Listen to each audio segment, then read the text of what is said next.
He's an eccentric billionaire with nothing but a bunch of extra time to spare. He's got his favorite subject and he's happy to share everything he knows about Greece. He'll go to every single ritzy secret event and mingle with his buddies in the 1%, but they find his passion and embarrassment and repeatedly ask him to cease. But never one to back down, ever a pro. He claims there's nothing else that's even worth it to know. So he grabbed his butler Eric and he started a show to see if anything will catch his eye. Now every fresh contestant must babble and boast on the subject of their choosing that they treasure the most. Put your hands together and welcome your host. It's Adal, Maximilian, Josephus, Vin Diesel, Rifai. It's Tell Me About It. Welcome to Tell Me About It, a game show about proving the things you love are actually interesting and fun. I am Adal Rifai, local eccentric multibillionaire, and I'm still looking for someone to show me something, anything, please, that is better and more interesting than the movie Grease. So far, nada. Though I am not doing this by myself. You peek over the ridge, and you see a goblin encampment. The little creatures have a roaring bonfire, dancing and spitting in the darkness, casting extended goblin shadows upon the forest behind them. Something in the pits of your stomach turns cold, watching these feral little guys' excited display. They seem to have a figure tied up and hung upside down on a tree. Make a perception check. 16, good roll. Even from this distance, you realize that the hog-tied, upside-down figure is the butler you met with in the town earlier that day, Eric Silver. Help me. See, this is my character voice I'm doing in this. Help me. I'm just so trapped by these goblins. Wow, I really like that. That's, would we say that's full-blown Kermit? Yeah, it's pretty good. That was my inspiration. Yeah, FBK. But I'm still playing myself. Yeah, I like that. Eric, I like that a lot. Buddy, let me cut you down here. Sorry I had you tied up for that intro. No, it's okay. Okay, now I'm out of character. Thank you. Whew. I'm so happy to be here. Thank you for cutting me down. The goblins were going to use my organs as meats for their festival, as you could say. Wow. And those goblins, Eric, I don't know if you noticed, but if you look closely, those are all rejected cereal mascots. Oh, wow. It's Tomby, the lion and tiger. Yeah, liger, I think is what... nobody believes in ligers anymore. They're a thing. He seems to be saying something. That's good for you. Yeah, he used to say that's groovy, but then the 80s came and that was a faux pas and gauche. And then he said, that's good for you. But then the 90s came and we found out that milk is actually bad for you. Right. Now they're starting about back to us as beef milk. Eric, can I admit something to you as a billionaire who's controlling the puppet strings of the marionette we call society? Part of my job has to be listening to you. Thank you so much. Us billionaires, we pay scientists every 7 years. It's almost like cicadas.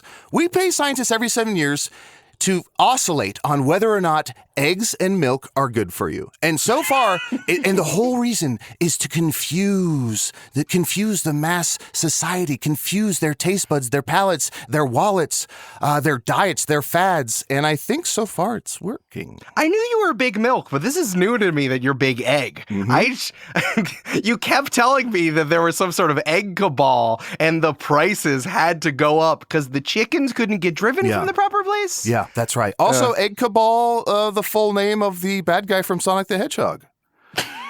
A friend of mine, actually, mine. Yeah, I was also in that band in high school.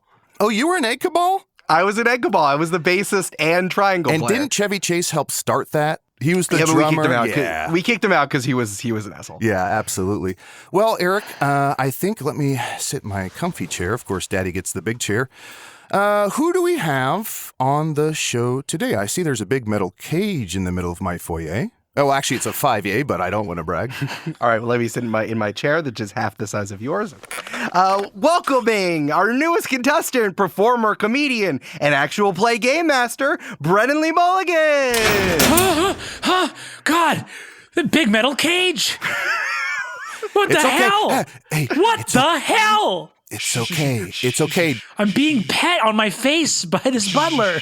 He's like, here, Brennan, here's 2 sugar cubes and a meat stick. It's fine. Shh, it's okay. Well, I appreciate the meat stick. I'm trying to cut back on processed sugar, so the meat stick will be fine. Can I just say, Lee Harvey Oswald, Mark David Chapman, John Wilkes Booth, Brennan Lee Mulligan. These four men, four of my favorite men in history.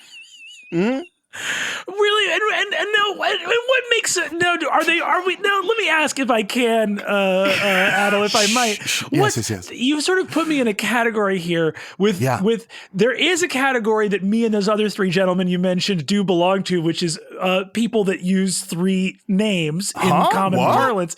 But there's another category that the other three belong to that I am sort of anxious about being, anxious about being grouped in with. Could you maybe see why that would make me anxious? Yes, Brennan, I am shocked you all have three names. I didn't even notice that. I didn't put that together. So what category do we belong to you, if not the three name category? Four men in history who took their shot. Oh, and God. It paid off. It paid off for all four. I'm so glad you own the mass media so we can cut that. It's so good. Too soon? Too soon?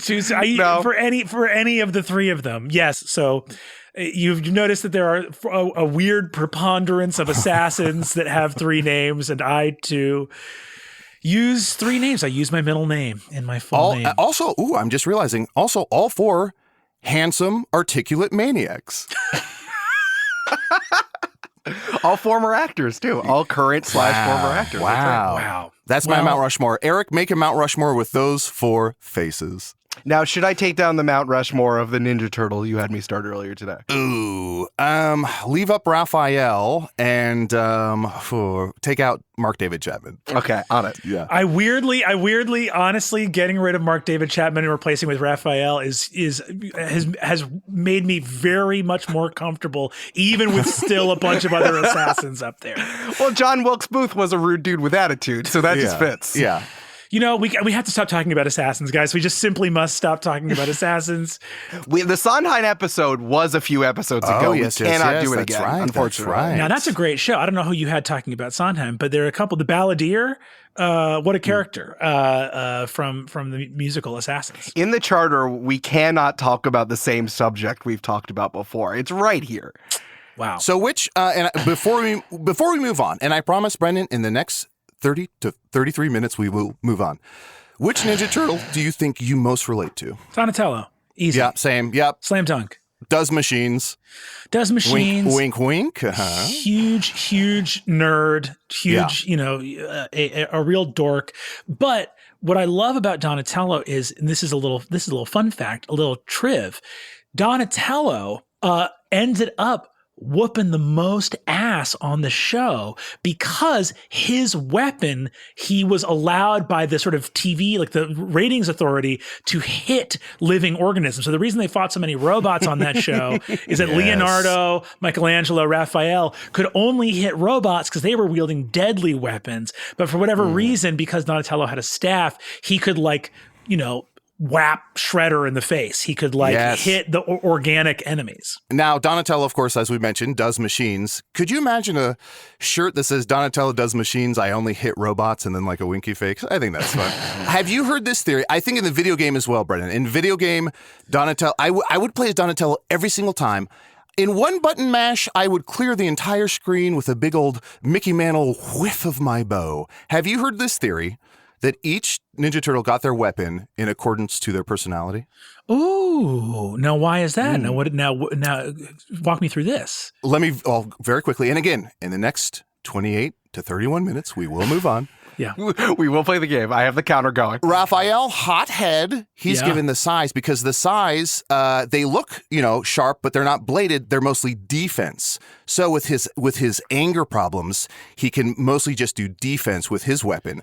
Donatello, fascinated with electronics, loves machines, loves all kinds of microchips and computers. He's given a big old stick because Splinter said, try and see what you can do without technology, my dude. Leonardo's the most responsible, therefore he gets the deadliest weapons, 2 bladed katanas, because he's the only one who has maybe the capability to kill with a big old swing, right? But he has the most trust of Splinter to be a leader and know when or when not to kill. Michelangelo, I'm not quite sure. I think it was something to do with focus of like, he's such a party dude and he's stoned all the time that Splinter was like, you need focus for nunchucks or else you'll like hurt yourself. So he has to like really focus when he does them. But I don't know if that's the case. But I thought that was pretty interesting. Yeah. Brennan, thoughts? Well, so the nunchuck is an interesting weapon because Michelangelo eats a lot of pizza. So if he's got grease on his hand and he gets one of the sides greasy, he can just grab the other side. And maybe that's what it is. That's smart. Brennan, we haven't started the game show quite yet, but Eric, please mark down 200 points to Brennan for being the first guest to mention before we even get to the questions. Well, that's very impressive. Different 200 points already on the board. Same emotional response. Different context, but hey, New York City Ninja Turtles eating that pizza, and you're gonna that sweet orange grease. I would like it when it's violent nuclear orange. The pizza grease, it's like irradiating orange. It's so good. This makes me imagine that when Danny Zuko was a little baby, he was like, "Yeah, Danny Zuko, you're too hot-headed. You know what? You need a heavy leather jacket to keep all of that heat in." And then he became what he was going to become. Yeah. And a big rat man gave it to him. I like it when I go somewhere in New York and they put my slice in the oven with just their hand, and then they take it out of the oven with just their hand, and they feel nothing. They have the hands of like a sculptor or like a crab fisherman. Like they feel their hands are so calloused, and they could care less. They've done it a million times a day. I think that really helps with the flavor of it. Yes, absolutely. Eric, can we get to our first round? We'll call it the Leonardo round. Yeah, well, absolutely. Well, first, we got so tied up in Ninja Turtle talk that, Brennan, we don't even know what you're here for. Brennan, what are you going to tell us about that you think is the most interesting and cool thing that has ever existed?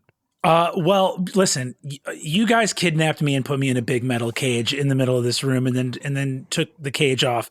And I have to say, we've been getting along great since that happened.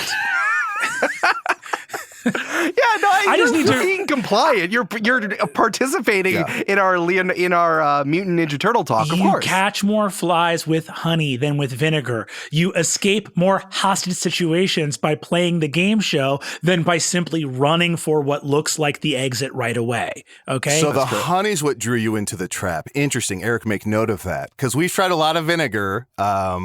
Yeah. Like a vinegar flatbread, and it's not working. Just burns. It just burns them up. I've been walking by a metal cage outside my apartment filled with vinegar for weeks and weeks and weeks. And I said, uninterested. You guys put honey in there one time. Yeah. I walked right in. Today, I will be talking to you about a pastime of mine that is certainly what I've dedicated the most amount of my free time, my hobbying time, my leisure time to, which is a game known as baseball. The Great American Pastime. Joe DiMaggio played it. Babe Ruth played it. You're talking Dungeons and Dragons, baby. Brennan, I am so excited as a multi-billionaire. Of course, I have dabbled in D&D, but we play what we call for keeps, which is, I don't know if you've ever seen, what's that Anthony Hopkins movie where a bear eats someone?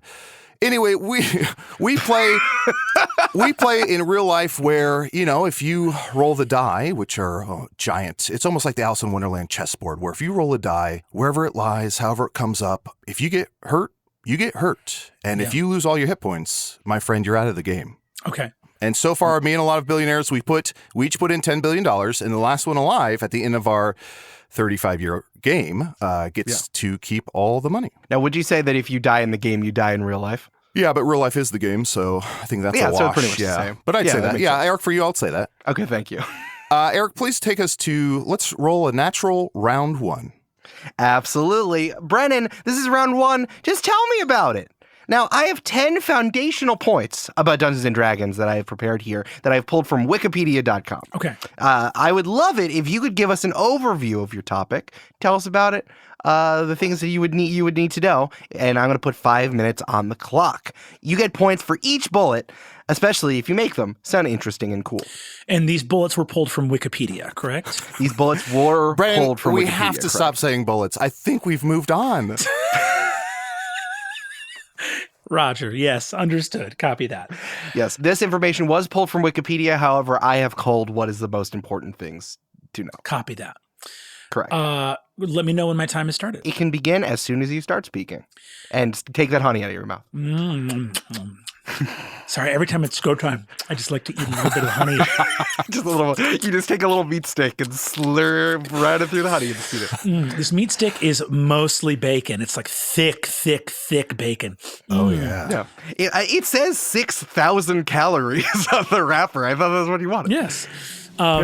Dungeons and Dragons is a tabletop role-playing game that has been in print for many decades at this point. It is a game of heroic fantasy where a group of friends, led by one friend who plays the role of the dungeon master, who guides the other players through a quest with risks and treasures and enemies and combats and dungeons and all sorts of manner of other adventurous setting elements, leads a group of players that are each playing a player character. They are responsible for running a single hero with a fixed number of abilities and powers, a personality, a background.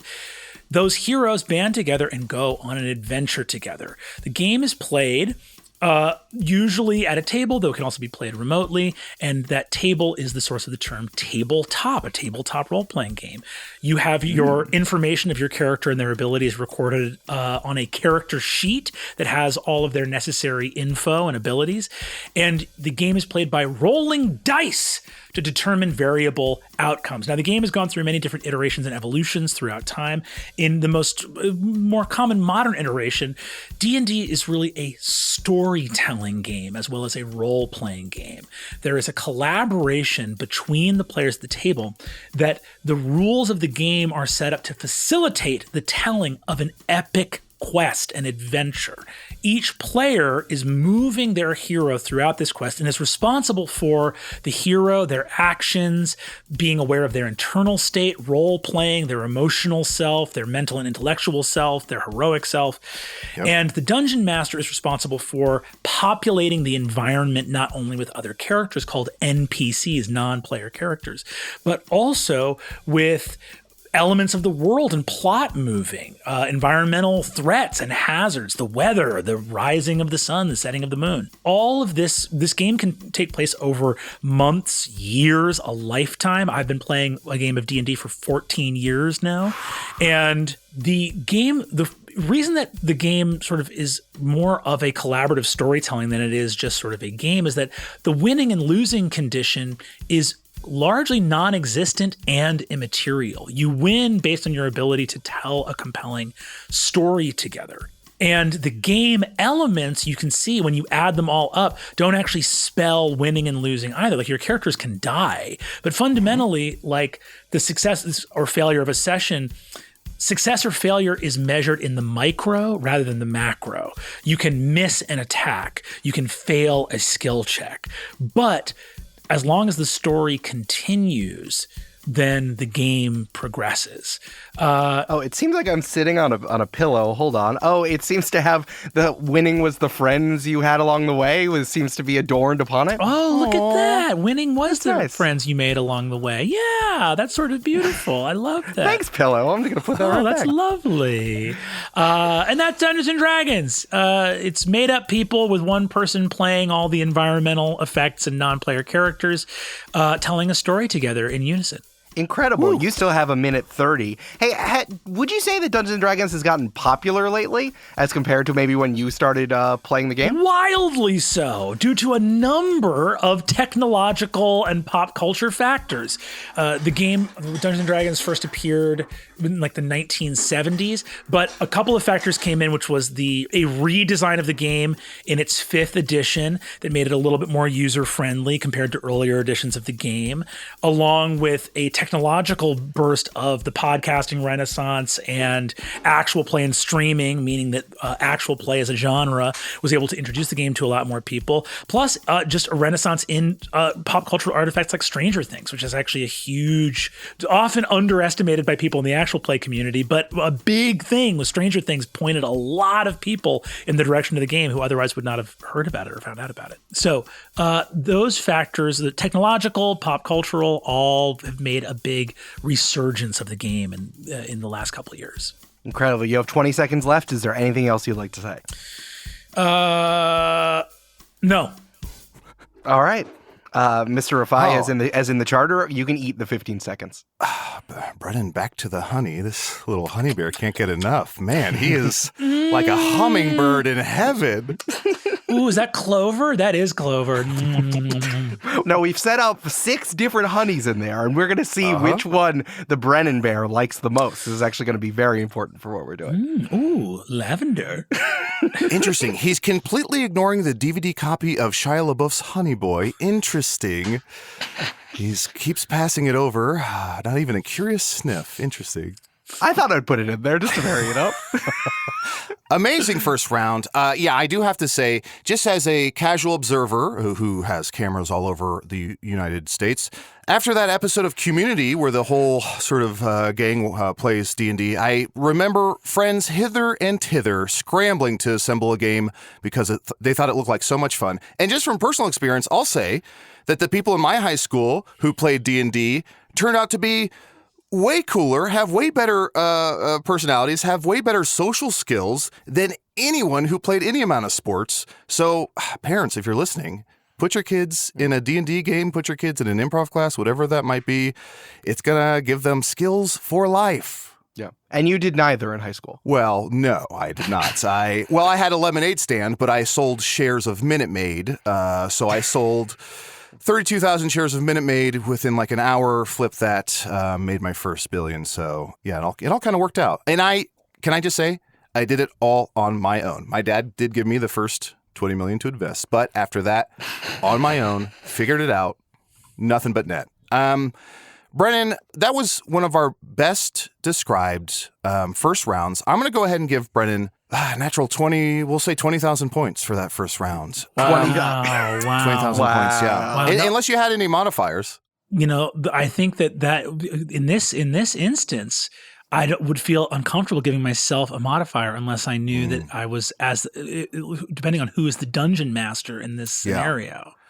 Yeah. Is it you? Is it me? Is it Eric? You know, I'm not allowed to touch dice anymore. Ooh. I fell on too many I'm afraid of cubes. It's too much. It's too much. I hope it wasn't any D4. That would be very painful. It was a lot of them, but it was mostly, there were caltrops there too. There were caltrops mixed in with the dice that I tripped on. Brutal. Absolutely brutal. Yeah. Thank you for 20,000 points. Oh my gosh. I don't know what scale that's relative to, so it feels like a lot, but maybe we're operating on a scale of millions or billions. I guess I'm not sure. We'll figure it out as we go along. I guess all three of us can kind of share the DM responsibility. I think that makes for a fun game. It's almost like an improv group that's giving each other notes with no coach. It can't fail. Brennan, looking at your 10 points, you got 8 out of 10. You hit the majority of the points here, which is absolutely incredible. You really grabbed it at the end, filled out a lot of the stuff that I was looking for. The only stuff that you missed was talking about the books that you need to start, the Player's Handbook, the DM's Guide, and the Monster Manual, and all of the games that have been inspired by Dungeons & Dragons since then. So if you had said, like, I don't know, Vampire the Masquerade, I could have given you a point. But, there are a lot of really upset vampires at you right now, but I think that it's 8 out of 10 is not bad. Well, they can be upset, but as far as I'm concerned, every time the sun goes down, I seal myself in a giant block of cement and they can't find me. So that's smart. You gotta bring, if you're going to go to New York, you gotta bring your own cement. You can't expect to have one to find any there. Every night it gets a little dusky and I pop myself in the cement with my little straw that I can breathe out of. And then come morning, chipperoo, I'm chipped out of the block of cement, dust myself off and head back to work. And how long would you say it takes for someone to chip you out of that cement? Probably 4 or 5 days. Honestly, that's so much easier than trying to figure out the different classes of Vampire the Masquerade. I would much rather do that. Also, it sounds like you're chipped out just in time for the weekend, baby. And then back to the grind, am I right? Back to the grind. You know it. Everybody's hiding from vampires for the weekend. Yeah. 100%. That's what Loverboy said. Mm-hmm. Brennan, for a few bonus points before we move on to round 2, I'll give you, let's call it 30 seconds, to name as many things as you would like, as you care to, that might tickle you or you'd have get a giggle out of that D&D might stand for besides Dungeons and Dragons. We'll say D&D or DM if you want to use those 2 sets of initials to think of anything else it might stand for that you would be thrilled about. All right, 30 seconds starts now. D&D, Dippins and Dots, Donuts and Dunkaroos, Nice. Dinosaurs and dangerous people, All one word, yeah. Dodos and ducklings. 10 seconds. Dystopias and dwellings. Dice and damn fine food. Time. Beautiful. I counted 8, so we'll give you an additional 800 points for that. Let's go. All right. Let's go. Wonderful, wonderful job. And I believe Jurassic Park was originally titled Dinosaurs and Dangerous People. Yes. Yes, and the people are quite dangerous in Jurassic Park. Nedry, lest we forget. Jeff Goldblum's animal magnetism as Malcolm, Dr. So Malcolm. hot. He's so hot. Just watched Independence Day again. Also a smoke show. Really a smoke show. That's why I think that's why the aliens came. Yeah. Yeah. I think that's why they came too. You know what I'm saying? Yeah. Welcome to Earth. Here's Jeff Goldblum. Here's Jeff Goldblum. Yes. Another 1,000 points to Brennan for a double entendre. All right, 22,008 points. Absolutely. Well, my entendre's doubling right now. Take those 1,000 points away. That was all right. Too visceral an image. 21,008 points. We're back. Go back, watch The Fly. Oh, I like a viscous man. Eric, why don't you go ahead and roll us on over to round 2? All right, round 2, the perfect thing. Brennan, what is a perfect encapsulation of Dungeons and Dragons? If someone asks you, well, what's an example of why you love this thing so much? What would you say? Within the game Dungeons and Dragons, there is a marriage of 3 things going on. There is a dungeon master who has a world and a setting that they've populated with challenges and characters and some kind of plot line. There are players playing these heroic characters. And then there are the dice. And the dice are a neutral, emotionless arbiter of random chance. And especially for people like myself and Adal who have a background in improv, we're used to not having those things be adjudicated, right? It's just due to the collaboration and yes-anding of the partners on stage. And that's beautiful. I love improv, and I will always love improv and that perfect free-form role-playing. What is beautiful about the dice is it means you are improvising with someone that you know doesn't care about you. And it makes risk and heartbreak and danger. Heartbreak feels good in a place like this. Brennan, I'm sorry, I'm crying. I never realized D&D is unrequited love. It's unrequited love. The dice don't care about you. In a moment where you're in an improv scene and something has the emotional resonance of hanging in the balance, you know that it's not really hanging in the balance because there's a human being across the stage from you who you trust, who also wants the show to be as good as possible. So it's never hanging in the balance. It's just the illusion of it hanging in the balance.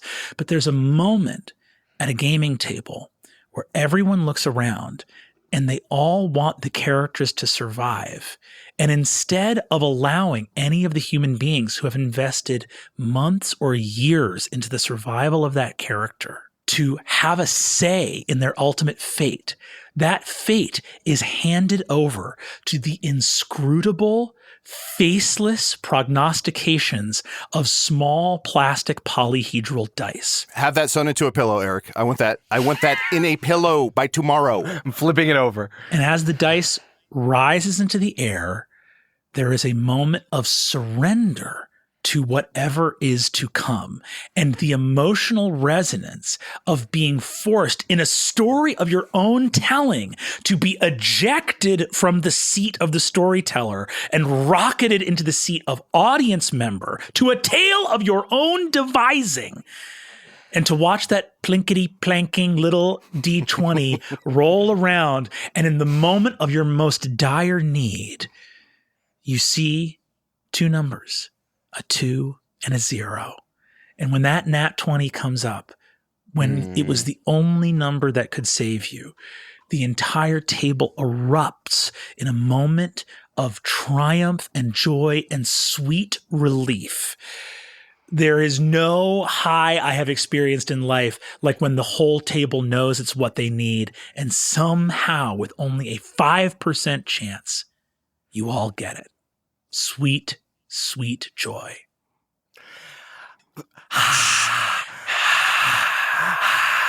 Sorry, there's an audience has appeared behind us and is standing and ready to fight My the British. siblings! Do you not hear? Do you not hear? They're slamming their shields the with goblins, their swords. the goblins are losing their minds. Brennan, my God. That was not just the best answer I've heard on this game show, Brennan. That was the best answer I've heard to any question in my entire fucking life. Mind you, I'm married. The Shakespearean effort of your description, the cold, cruel description of dice as the Grim Reaper of our fantasy worlds, this was as if George Saunders, Thomas Pynchon, David Foster Wallace, and 100 monkeys sat in a room with a typewriter and came up with an answer over 200 years. This is, Brennan, may God have mercy on your soul. That sounded like a threat. The sound is bad. 1 billion points to Brennan. Wow. 1 billion points to Brennan. Let's and go. All the honey you can get your mouth around right now. Okay. Okay, let's put him in the honey booth. Okay, this is like one of those cash booths, and honey is just going to fly around, and you get 1 minute. Oh, God. It's so hot in here. It's so hot in the honey booth. It's spicy honey. It's spicy honey. Oh, God. Ooh. Oh, it's kind of globbing up and smacking him in the face. Ooh, we should turn off. Should I turn off the fans? I thought that you wanted the fans. This is too high. This is too high. I can't breathe. All right, look. Okay, turn off. Okay, I'll turn it off. Congratulations. Okay, I have 1 billion points. It got in my eyes. It got up in my nose, mouth. It was worth it. Did you get any of the hundreds that were in the honey? What? Oh, no. That's what that was? No, never. No, I ate everything. There wasn't. No, that's fine. I ate everything. Yeah. It's roughage. It's rough honey. It's rough, yeah. It's sharp. They'll give you little cuts on the inside as you swallow. Okay. Brennan, I got to ask, how do you feel about honey now? Everyone shut up. I'm sick. Help. No. As Brennan's recovering, Mr. Rifai, that was a wonderful response to Brennan's answer, and you couldn't write anything in the birthday card to me. You had to use what was just written there from Hallmark. Hallmark nailed it. You think I'm going to write something better than Hallmark? Come on, dude. It said, congratulations on your quinceañera. You didn't even choose the right one. That covered it, right? You got to be at least 15 by now.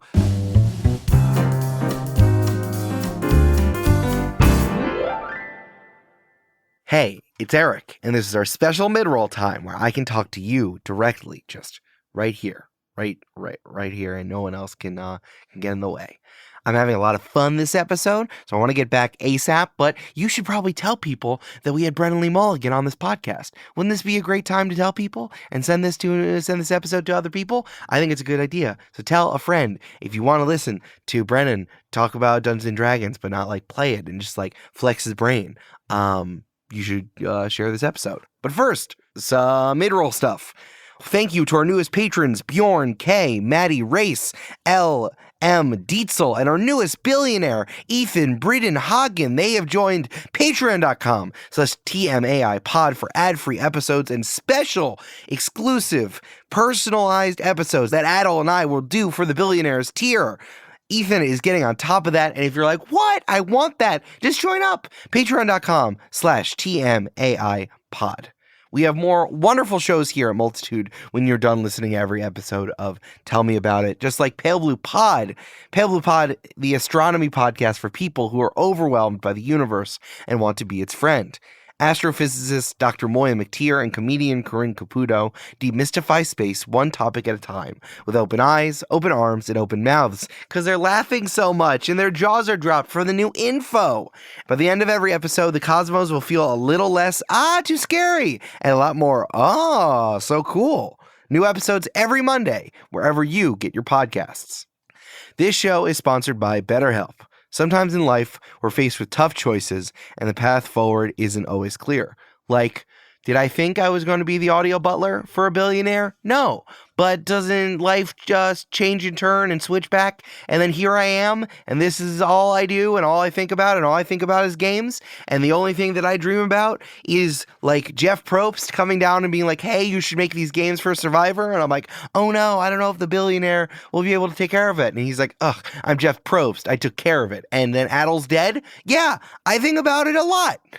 So when you're dealing with decisions about career, relationships, or Jeff Probst, therapy will help you stay connected to what you really want when you navigate life, so you can move forward with confidence and excitement. If you are thinking of trying therapy, if you think this will help you, you should try BetterHelp, because it's entirely online. It's designed to be convenient, flexible, and suited to your schedule. Just fill out a questionnaire and you'll get paired with a licensed therapist, and you can switch therapists anytime. It's like dating. You never know if you're going to click. You really got to find your person. Let therapy be your map with BetterHelp. Visit betterhelp.com/TMAI today to get 10% off your first month. That's BetterHelp, HELP.com/TMAI. And now, back to the Brennan. Brennan, not that you need it, as a bonus round, Hugh Grant, I believe, was the villain in the new popular movie, D&D, something. Yeah, that's the full title. Yeah, that's true. I saw it. It was a mess. And Hugh Grant was also the villain in Paddington 2. So I have to assume, by the laws of my insanity, Hugh Grant is canon in both worlds as a D&D character. Therefore, Paddington is also canon in D&D. I'm going to give you up to 1 minute, and I want you to describe, if Paddington were to be a D&D character, maybe what capabilities he might have, what accoutrement or accessories he might possess to have him as a fun, playable D&D character. If Paddington were in Dungeons and Dragons... Well, he is. It's canon. Was his canon?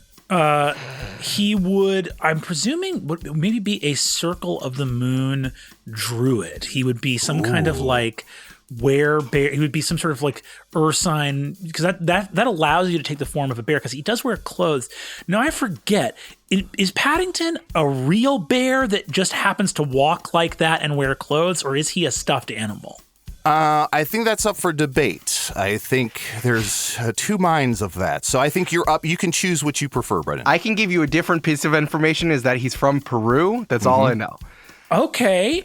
I do not have the answer to the thing you Brennan, asked. does that help? I have a different piece of information for you. Okay, Paddington the bear. He's a little British bear from Peru? Yes, correct. All right. Well, hey man, I was trying to help you with I thought bears, honey. I was trying to help you out, man. I think that he is a Circle of the Moon druid, and he's at least 3rd level. And I think that he has a hat of disguise, and I think he has a cloak of elven kind, and that's his little blue coat and his little red hat. That's what I think. And of course, and if you expend a 3rd level spell slot, he can conjure marmalade whenever he wants. Marmalade? He has a marmalade kit, so he can also heal. Ooh. A billionaire and great with words. Wow, Can't you do? Wow. Have you guys ever had marmalade? Not orange marmalade, no. I have, and it was literally only in Britain. They slather that. I've also had baked beans for breakfast, only in Britain. Yeah. What's going on over there? Yeah, for sure.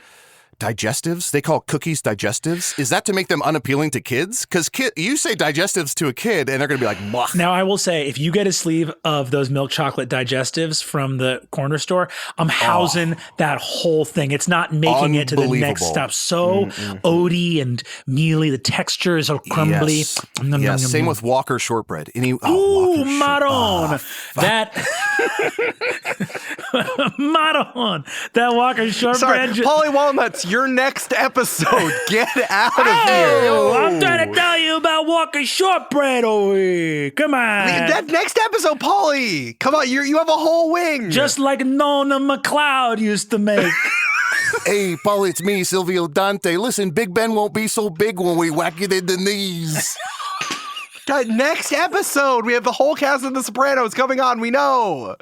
Christopher Moltisanti cleared his whole week. Sopranos in London. It writes itself. The cast of The Sopranos who are being referred to by the character names of the Sopranos characters. How else would you just say Paulie Walnuts? Yes, that's his name.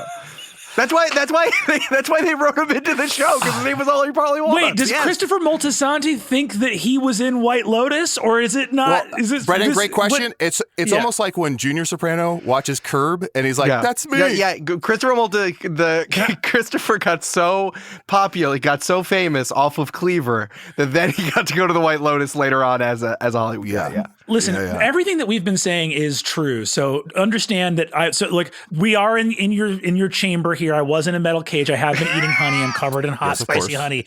But I want to say another different, actually true thing too, which is a buddy of mine, Lou Wilson, has got commissioned art from a person on Instagram that he just thought it was one of those things where it was so cheesy that it was like hilarious. And it was all of like the bad machos. Like it was like Tony Soprano and Walter White and all of them at the Last Supper eating with a big lion. And the picture, if I think about the picture, it starts to drive me crazy. And let me see if you can follow me through why it's so crazy. Yes, sure. There are 4 individuals at this like bad men anti-hero dinner of like the badasses. And the 4 men are from The Godfather, Michael Corleone. Sure. Okay. Tony Montana from Scarface. 2 Pacinos so far. 2 Pacinos. And then there's the Joker from Heath Ledger. And then there's the Joker from The Joker. And all 4 of them are there. And so I saw it and started to lose I was like, no, this can't happen.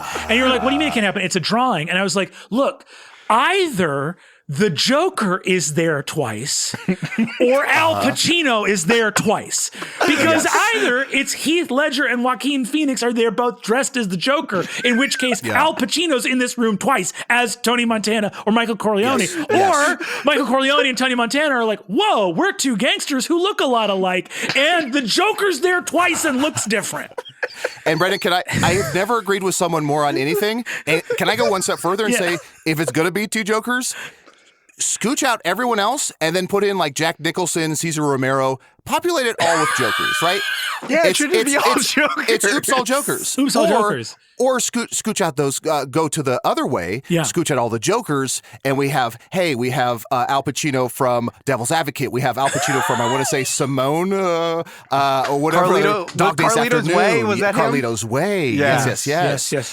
So that's how we do it. It's either all Al Pacinos or oops, all Jokers. There's no mix. You can't mix and match. It sounds like they put 60 different villains on a lottery ball machine, and then pulled them out like the Mega Man. And there were some people that really didn't deserve to be there. Like there's Michael Corleone, and then next to him is Cillian Murphy from Peaky Blinders, and you're like, this is not. Don't do this. And then there's the blonde guy from Vikings, and you're like, why is... Well, that could be anyone from Vikings. It could be anyone from Vikings. Apparently I need stars to like this picture. Although I do love Pacino grabbing Fredo's face. Yes. And in a Peaky Blinders accent saying, "I know it was you, Fredo, you broke my heart." Yeah. I think that's killer. Yeah, just Pacino goes up to Cesar Romero as the Joker and goes, "Tommy Shelby." And then that's the madness of that word. Listen, the honey's I'm kind of pissed how good that impression was. Because all I have, Tommy Shelby. all I have is Peaky fucking Blinders. Yeah, and then it's Tom Hardy coming up and just being like, what do you want to fucking do? You want to fucking put yourself on my back? Oh no, Tommy Shelby. Oh, he's the man I'm supposed to speak to. And you watch that, and then 8,000 YouTube comments all saying, this is real acting. I truly think Tom Hardy, born without a tongue, and I think he's so handsome. This man is so handsome. How handsome is he? This man is so handsome, they'll cast him in any role, and they'll be like, yeah, we got it. We could understand you completely, sir. I feel that way about Jason Statham too, because the whole time, every single one of his lines start with "All right, love," and like Eric, they didn't write that into the script. Not the hill to die on in my presence, dude. Tom Hardy, for being the most beautiful man on the planet, it feels like he walks onto every movie set and it's like, now look here, you're going to take some shit and put it on my face for the whole movie. Bane, Mad Max, Venom. This guy can't stop making people put shit on his face. I don't want to be handsome. That was Michael Caine turning into Tom Hardy. He played Al Capone. Like, why? He played Al Capone. In the one of the worst films of all time in 2020, he played Al Capone. Did not do well. And then in Locke, he's like, I'm doing the movie. I'm not getting out of the car. And they're like, we'll ride around it. You're in the car the whole movie. No, it's just you and a cell phone. What? And he did that action. He did that one where he was his own twin, right? He was in. Yeah. That's the there is Legendary. Based on two. Legendary. Yes. Legend. Yeah. Legend. I didn't think it was that good of a movie. It was. I mean, they just played two guys. No. Brennan, we have to tally up your points. I can't remember what round this was. What was the... That was the end of round 2? We gave you 1 billion points, I think. Is this still round 2? We gave you 1 billion points already, but some follow-up points. For your description of Paddington, another 1,000 points for that. Thank you. And I'll say right now for another 1,000 or 2,000 points, Brennan, let me ask you, Paddington 3, Teddy or Not? Good name? Perfect name. And we can figure out what in the plot justifies it later. We can figure out why it makes sense later, but just as a name, perfect. I'm seeing it. Another 1,000 points to Brennan. Also, earlier, minutes ago, I said your answer to round number 2 was the best answer I've ever heard to a question in my life. That was until you answered a question not even asked, but should have been asked. What if Polly Walnuts was at a corner store in London buying digestives? What if he was? What if he was? What if he was? 2 billion points. And that's now the watermark. That's now the answer to beat to life's question. To life's question of what if Polly Walnuts was in London? He'd be so confused. They'd be like, passport, and he'd punch the guy in the face, and they'd be like, Paulie, you can't do that. And he's like, what? Forget about it. Pat down. And also, Brennan, you saying Tom Hardy is the most beautiful man alive. Couldn't agree more. Another 1,000 points for that. And last thing we'll say before we move to round 3. Yeah. I'm offering you. Okay. I do not know how much it will cost. This could financially ruin me. Mm-hmm. I'm offering you right now, based on Sopranos and the painting you mentioned.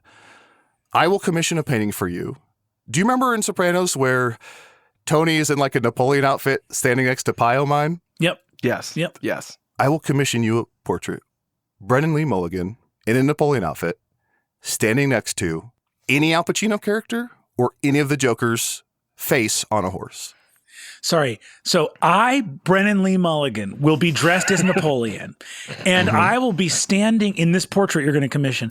I will be standing next to a horse that can have any Joker's face on it. Honestly, any two. If you can pick, and you can mix and match. Now this is a 2-headed horse? Did I stutter? No. It could be. Yeah. Okay. No, it could you be, did we're not. talking about D&D, Brennan. Yeah. We could have one Pacino, one Joker. We could have 2 Jokers. We could have 2 Pacinos. You can't go outside the Pacino-verse. I think this is what the rule of cool was, what it meant. That's what it meant. And all I need, Brennan, is a yes or no if you want this item. Yes, I do want it. And what I would love, if possible, is me in Napoleon garb. Great, full thumbs up. Rather than picking one or the other, I would like each of the horse's 2 heads to be a rendering of Al Pacino as the Joker, which to my knowledge, he has never played. I thought that's smart. Your answer to question number 2 is the best answer of all time. Until I heard your question about Polly Walnuts, what if he was in London? Until this run of points is how governments get overthrown. This is how entire currencies become irrelevant. Until Brennan Lee Mulligan comes up with Al Pacino in Joker makeup. Hooah! What is the Joker's whole MO, if not hooah? Yeah, truly. I will commission this. Truly. I have to assume this will take, much like the Sistine Chapel, I assume this will take years and years. But Brennan, I will commission it tonight. And whenever this masterpiece is done, it'll be shipped to your cement block. We have to move on. We've kept you, I want to say 3 to 4 days. We have to move on and respect your time because we have not so far. Eric, let's go ahead and dance on over to round 3, please. Yeah, I shouldn't have done all those things that I did to keep you here. You now have 3,024,008 points. Double it. Great. 6 million. Yes. Yes, dude. Yes. 6,048,016 points. There you go. Wow.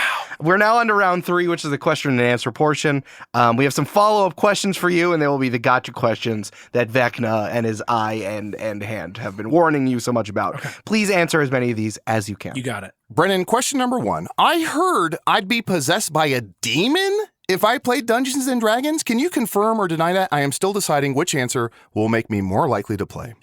If you are referring to your character being possessed by a demon, well, my friend, that may well happen. There are many spells and magical abilities within the game that could result in such a wondrous and dramatic and horrifying scene unfolding. But if you are worried about you yourself, the person being possessed, well, you don't have to worry about that. That rumor started during the 1980s with the Satanic Panic, which was at a moment where a sect of American evangelicals determined that Dungeons and Dragons, like anything else that gets popular enough, was a threat to the whatever they were up to. And so they said it was going to possess you. That doesn't happen. It's never happened. And you're under no danger of being possessed by a demon at any point in your real day-to-day life, for any reason, D&D or otherwise.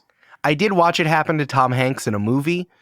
So Mazes and Monsters. That's correct. Yes. And that movie, like many movies, was not real. Huh. Well, I mean, Polly Walnuts and Paddington 2 were here, but I guess that one wasn't. It's just hard for me to keep track. I know it's hard to parse. It is hard to parse, but take it from a man covered in rapidly cooling and hardening honey. That you are in no danger of being possessed. Perfect. Okay. Amazing. Here, I'm going to call a slight audible here. Okay. Brennan Lee Mulligan, question number 2. Which of the Jokers would make a perfect D&D villain? The ideal Joker to be a D&D villain is Mark Hamill's Joker from Batman the Animated Series. Of course it is. Oh, chef kiss. Yes. Maron, the best Joker. D&D is episodic. D&D rarely has the structure of a feature-length film. So the Jokers, captivating though they were, as played by Jack Nicholson or Heath Ledger, the ultimate Joker, the one that keeps coming back and back and back as a recurring villain. Not only is it, I think, is Mark Hamill's performance rivals in terms of quality and these other ones, but I think structurally is best suited for a long-running campaign. Very nice. That's a beautiful answer. Mark Hamill. Ooh, that voice gives me shivers. Let's see. Third and final question for this round, Brennan. Mm-hmm. This is a question we found on Reddit, which I heard is what all the kids are using these days. Here's the question. The title is, am I too old to start playing D&D? I'm in my mid-30s and coming from humble beginnings in the province from the Philippines. During my high school days, I was always a fan of role-playing games and D&D, but unfortunately, I never had the chance to actually play due to a lack of people and resources. Recently, though, things have been emotionally draining, and I find myself yearning to immerse myself in the fantasy world as another character again. One day, a D&D show that Brennan was running, that would be you, popped up on my YouTube recommendations, and I was instantly drawn back into this incredible world of D&D. Watching all this content has only fueled my desire to actually try playing it myself. So, I need your valuable opinions, my amazing friends. Is it too late for me to start playing D&D? I'd love to hear your experiences and thoughts on this matter. It is never too late to start doing the things you love. It is never too late. It is never too late. The honey, it's cracking. It's shattering. He's emerging. His skin is glistening. He's bigger. He has wings. That's incredible. I am king of the birds. That's it? Hold on. Mm-hmm. That's it? That's just it. The birds? Just birds. When you sprout wings from your back, sometimes people think it's angelic, but actually it's just birds. And Brennan, this is billionaire to whatever you are. I do take a night class of improv. Is that good improv? If you say, I am the Bird King with a ton of enthusiasm, and I go, that's it. Is that like a good improv move? It's excellent. What you want to do, it's great. It's great. It's excellent. Don't even. Yeah. So if somebody says, honey, I home, Yeah. Honey, I home. And I go, that's it. That's a good improv move. We were right? talking. Yeah. We were talking about British things and people before. I taught an improv class one time where straight up there was a British guy in the class, and it was just funny because his voice made the scene in particular very, very good. Someone started a scene being like, "Morning, Dad. Excited to make pancakes for your birthday," and this guy responded, "Who are you?" Not only incorporating Al Pacino, but complete denial. Who are you? Yeah, it's a question. It negates everything. It was perfect. I asked you after that class to never tell that story about me. I don't know why you decided to do that in front of my employer. I'm so sorry. It was just too great not to mention. Who are you? Brennan, I'm so happy you mentioned this story. I am a little saddened, though, because as you mentioned yourself, and I fully agree with you, that is the best response to a question I've ever heard. So, Eric, we're going to have to deduct 3 billion points for Brennan. I don't... Oh, the Bird King. Oh, the screeching. Yes, and he's having a bad time. Yes. I can tell. I think that's fair. I think it's fair ultimately. It's never too late to start playing D&D, let alone in your mid-30s. Look, this is not competitive. And the entire idea of starting a hobby or starting a pastime, like, unless you're looking to compete in the Olympics, the time that you start discovering something, it doesn't really matter. Like anything that brings you joy, please leap into it with aplomb, leap directly into it to your heart's content. There are so many people, first of all, being in your 30s, like, there are so many people of your same age that are discovering this game for the first time that would want to play. Yes. So it's not like everyone, and also there are people looking for like new players all the time. So I would say, first of all, always pursue your passions, regardless of what they are. But number two, D&D doesn't even have the elements of a pastime or hobby that would be age specific. It's not like professional sports where it's like, oh, at a certain point, like, people that have been training since they were children for like gymnastics are going to have this competitive advantage. It's non-competitive. It's a pastime. And there are no elements of the hobby that rely on you being a certain age. So yes, jump in immediately. Yes, love that. Hey, Alan Rickman didn't become a household name until he was, I want to say, 44 or something. Yeah. Go for it. Michelangelo didn't paint a painting until he was 100 years old. And he didn't start messing with machines until 150. Well, Michelangelo, when Donatello was gone, Michelangelo started messing with machines, and it made him 100. It made him 100, and also, you know how sometimes people get struck by lightning and then they're like, I know piano. It was like that. Yeah. We don't have time to go into what I just said or unpack that. Brendan, okay, amazing answer. Another, we'll give 3 billion points for that answer. All right. So you deducted 3 billion and you want to put 3 billion back. Yes. Okay, yes, correct. Yes. All right, let's go ahead and go over to round 4, please, Eric. All right, we are back to your original score of 6,048,016 points. Double as we go it. to round. Double it? Oh, double that? Double it. All right, doubling it. Wow, 12 now bill. I have to. All right, I'm putting this in my adding machine. Give me a second. It's probably 12 billion. Give or take. There's other numbers involved in this thing that I need to know. Of course, I went to Princeton 2, which is a college nobody really knows about or can find or see. It's kind of the Narnia of colleges. But at Princeton 2, you learn to do mental math. So, Eric, I apologize for what does your calculator say?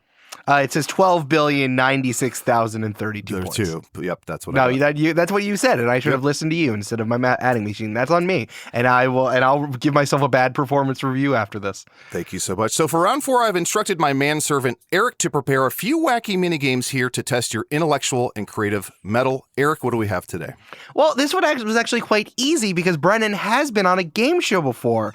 Brennan, you have been on Who Wants to Be a Millionaire, correct? That is correct. I have. How was that experience from being in the big chair? Well, there were elements of it that were really positive, and there were elements of it that were tough. Definitely like the experience of having your identity be kind of accordioned into a little window because it's, they're making a TV show and they got to kind of package you to tell a certain kind of story, and that's totally fine. It was a life-changing opportunity. So to Liz, who cast me on the show, I'll be grateful to she changed the course of my life. Thank you so much, Liz. If you had not, I would be drowning in medical debt, and I would never have been able to move out to California, which is where I was able to make a lot of, I don't know what the shape of my career or my life. I would never have met my wonderful wife, Izzy. I get emotional thinking about it. It's crazy. Is it a huge indictment of our capitalist system that the only way I was able to escape the fucking sinkhole of crazy debt was literally slumdog millionairing my way out? And it, by the way, it was not millionairing, it was $50,000ing, which is life-changing money. It was just, that was all I needed to, I was like, that amount of money, I was able to pay off my debt and set myself up to move across the country, and the rest, as they say, is history. So yes, it was a very positive experience overall. Amazing. Incredible. Well, obviously, because this is a terrible example of capitalism in the American way, we're going to make you play it now. Oh, hooray! Because we have Who Wants to Win Money from a Billionaire? And here's some legally distinct game show music playing now. So, Brennan, of course, you can decide if you want more points by the end of this, or you could just take money right from Mr. Rifai. Okay. You're going to answer 5 questions about Dungeons and Dragons, which starts with $50,000/points. Okay. You have 2 lifelines. You have your 50-50, of course, a classic, and Ask the Adalants, where you can ask Adal, because you can't talk to the audience. And we cut the phone line, so you can't use that either. Copy that. All right. Also, Mr. Rifai, you have the option of being Regis Philbin at any time. Pass. Okay, that option is still on the table for you. You could still be Regis Philbin whenever you want. Brennan, is that good improv? Somebody sets me up and I say pass? Yeah. Is that good improv? It's great. Try doing it in a British accent next time. Pause. Yeah. My job contract says that was a really good thing to do on this podcast. Thank you, Eric. Thank you. Incredible. All right, for 50,000 points/dollars, Brennan, if you get enough Koatoa together, they will A, enter their school form and do 7 times more damage, B, create a god from their collective subconscious, C, speak in common as a collective, or D, gain advantage on attacks from the pack tactics ability. Well, it's Eric, we're going to go ahead and lock in B as our final answer. That's correct. The Koatoa do create a god from their collective self-conscious. I love those little fish guys. What is that? Unbelievable. Is that Blip Dual Pulp?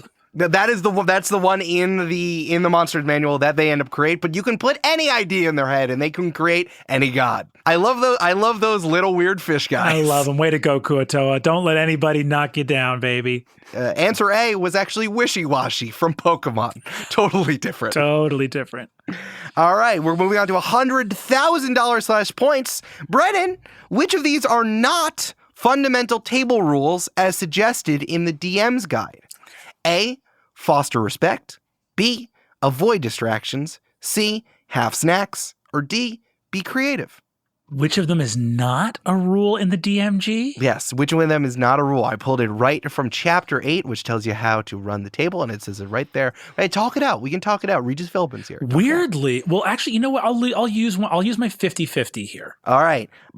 We are taking out avoid distractions and have snacks. It's either foster respect or be creative. Which of these are not right from the DMG? I'm going to say D, be creative, final answer. That's correct. Be creative. It's wild. Those first 3 are just in there, and be creative, that's not the one that they decided to lock in on. I will say, be creative. Like the other ones, like fostering respect is a good thing to tell tables to do.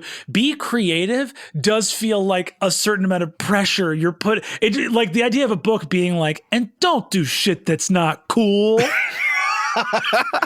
Only do some cool shit, man. It's like, that's a different extension. It's a different extension. I might actually, I agree with that judgment. Be creative. It's like that's the implied commandment. Right. So you don't want to like say it. I can just see people being like, Like, imagine giving a contribution at a table and someone being like, I believe that Jeremy is breaking a rule. That was a very uncreative choice.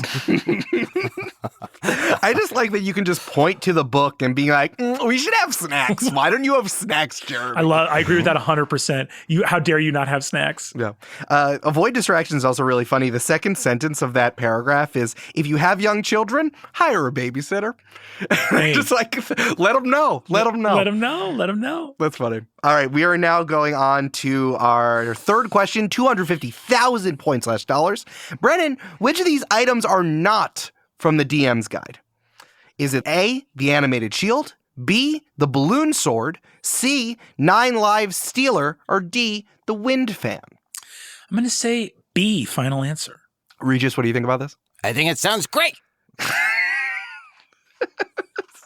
Let's lock it in. That's right. That's B. That's the balloon sword. We're moving on. That one is from Neopets. Congratulations. Wow. That one's from Neopets. It's really hard. I had to take out all the ones that said blank of blank. I'm like, you would have known that. That's not good from anything else. For sure. All right, $500,000 / points. Brennan, which of these monsters has an attack that can lower a stat by 2 points on a hit? Shadow Assassin, Intellect Devourer, Varguli, or the Beholder? I'm going to say B, Intellect Devourer, final answer. Oh, I'm sorry. That's incorrect.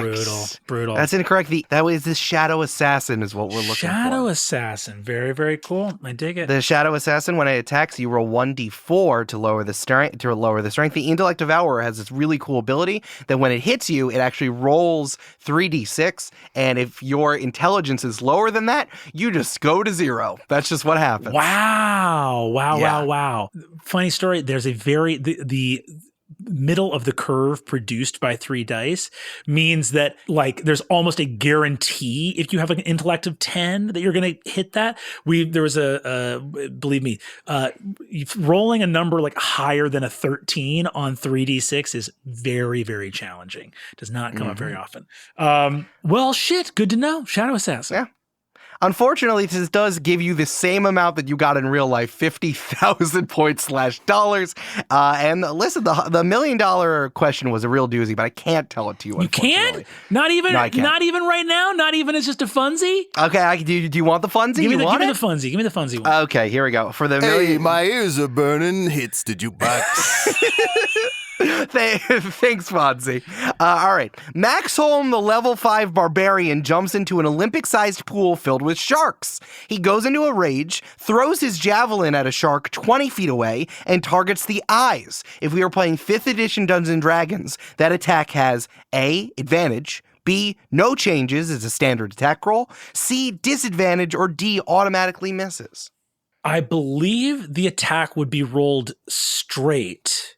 Because, barbarian goes into a rage, jumps into the water, throws the javelin, but makes it a called shot for the eyes.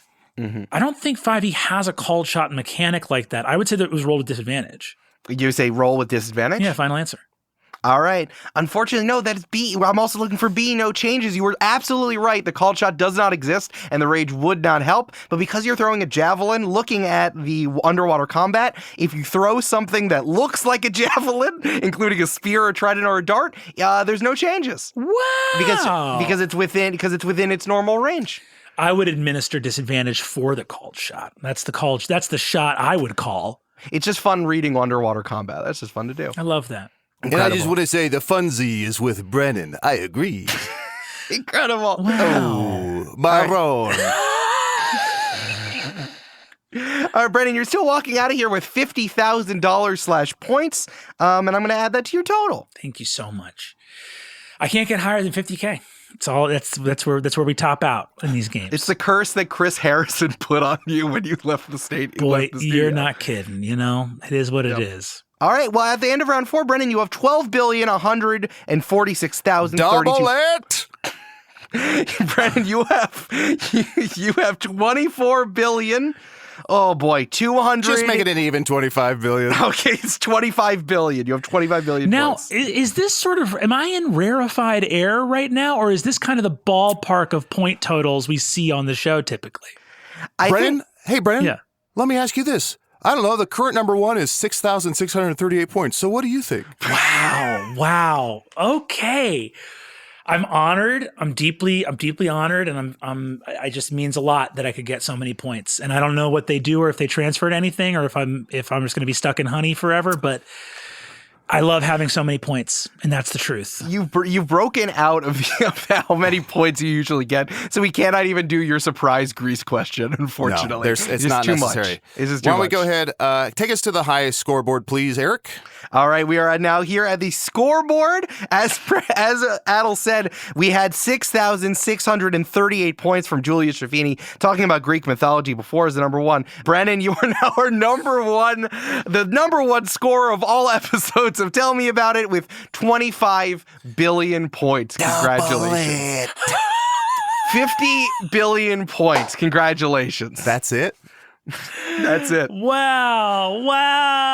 Oh, I'm so happy. Thank you guys so much. Honey Lee Mulligan, thank you, Bird King. I know you have a lot of territory to cover, penguins, flamingos, etc. Is there anything you would like to mention before you have to fly off to your flock? I just want to say that to all of the goblins and birds and little honey bears out there, that whatever you dream in your heart, you can make real with your wings. And I am going to lift up my big honey-covered wing to salute all of you, and I'm going to fly straight into the sun and burn up and blow up. Goodbye forever. If Brennan Lee Mulligan blows up, can I take him off the high score? I feel like that might make people a little not want to do the episode. I'm sorry. I'm concentrating on him saying bye forever. That deserves another billion points. Amazing. Thank you so much, Honey Lee Mulligan, the Bird King, off into the sun. That's all for this episode of Tell Me About It. Tune in next week for more Pacinos and Jokers and Dice Marron. Pacinos and Jokers and Dice Marron. Pacinos. Eric, come on, join in. Pacinos and Jokers and Dice Marron.